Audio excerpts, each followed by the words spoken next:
यासोबतच आपण बघतोय की पाकिस्तानने केलेला हा हल्ला भारताने परतवून लावलेला आहे। पाकिस्तानच्या हल्ल्याला भारताने जोरदार प्रत्युत्तर तर दिलंच। भारताने पाकिस्तानची 6 लढाऊ विमानं पाडली आहेत, तर पाकिस्तानच्या 3 वैमानिकांना भारताने युद्धबंदी केली आहे। ही सर्वात महत्त्वाची अपडेट की पाकिस्तानचे 3 वैमानिक हे भारताने युद्धबंदी केलेले आहेत। राजस्थान आणि काश्मीरमधून पाकिस्तानच्या सैनिकाला भारतीय सैनिकांनी आता युद्धबंदी केली आहे।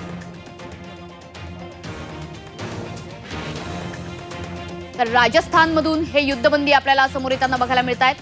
पाकिस्तानचा हल्ला भारताने परतवून तर लावलेला आहे, मात्र त्यासोबतच पाकिस्तानचे 3 सैनिक पकडलेले आहेत, ते युद्धबंदी केलेले आहेत। सोबतच 6 विमानं सुद्धा पाकिस्तानची पाडण्यात आली आहेत।